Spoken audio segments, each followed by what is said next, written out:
Hearing words is a mechanical function of the ear. Processing complex academic information is a tax on the brain's executive functioning. Hearing words is a mechanical function of the ear.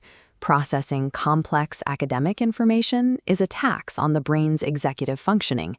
The divergence between these two systems is visible within the architecture of the IELTS academic exam, specifically the listening module. Millions of candidates approach this exam as a vocabulary quiz, assuming that a larger mental dictionary correlates directly with a higher score. The test architecture operates as a system of cognitive load management, measuring how working memory holds up under specific, escalating pressures. By tearing down the mechanics of this exam, we can isolate the exact variables that separate surface-level comprehension from the academic definition of fluency.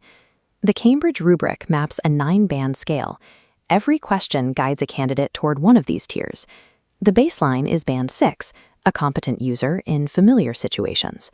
Compare that to band 8, requiring them to handle complex, detailed argumentation, marking a distinct gap.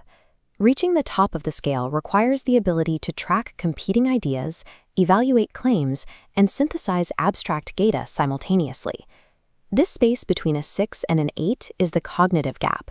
The listening test is designed to expose this gap by slowly starving the candidate's working memory.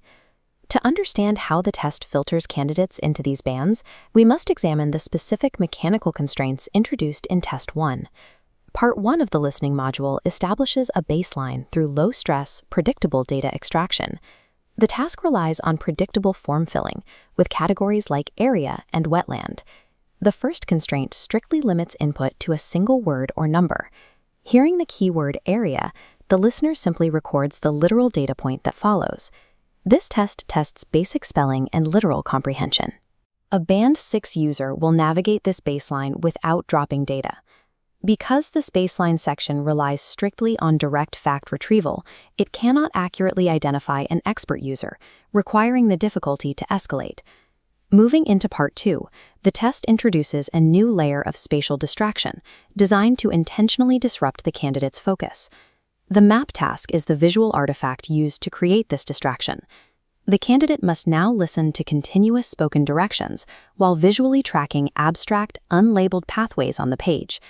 To tax working memory, the test forces the user to orient themselves using secondary tools, translating auditory cues like head north into immediate visual movement. This requirement for spatial auditory integration marks the next level of cognitive load. Lower band users often fail here because they focus too heavily on the map and lose the thread of the audio. By shifting the construct from language comprehension to active environmental navigation, Part 2 begins to weed out Band 6 candidates. By Part 3, the test abandons physical facts and maps to focus entirely on academic abstraction. Candidates now navigate trends alongside lettered opinions. This requires a cognitive matrix, evaluating a multi-speaker debate and mapping attitudes to abstract statements. Difficulty peaks because speakers employ heavy synonyms instead of exact wording when discussing topics like the reduction in unnecessary packaging. The candidate must hold the spoken phrasing in working memory, translate it into an abstract concept, and map it to a specific letter code in real time. This specific mechanism confirms if a candidate can handle the complex, detailed argumentation required for a Band 8 score. The listener must process audio while simultaneously adhering to a rigid secondary filter, the grading logic. The efficient marking guidelines reveal the strict rules that dictate how answers are recorded and processed. If a question specifies a 3-word limit, and the correct answer is black leather coat, the system enforces a strict penalty for any inefficiency. Recording the answer as coat of black leather proves the listener understood the target information perfectly, but because it uses 4 words instead of 3, it mathematically scores a 0. This syntactic precision constraint ensures the candidate can format their understanding perfectly under time pressure. The marking scheme acts as an uncompromising filter, granting top marks only to those with supreme executive control over their output. The mechanics of this assessment architecture determine how institutions evaluate millions of global applicants. Official Cambridge guidance provides specific instructions to institutions regarding score interpretation. The guide warns that a high overall band score can be misleading. A student might score a 7 overall, but with a listening score of 5, they are considered high risk for lecture-heavy environments.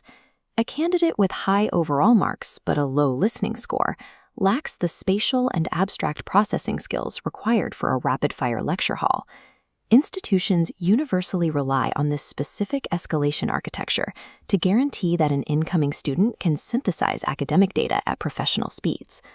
The IELTS listening module follows a steep, intentional curve of escalating difficulty across its 4 parts.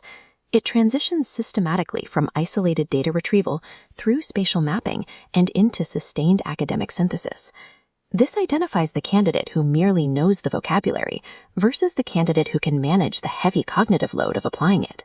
For anyone entering a high-level academic environment, this distinction is the difference between navigating a curriculum and being overwhelmed by it. The listening test functions as a high-stakes psychometric filter, validating that true fluency is a product of executive functioning under extreme pressure.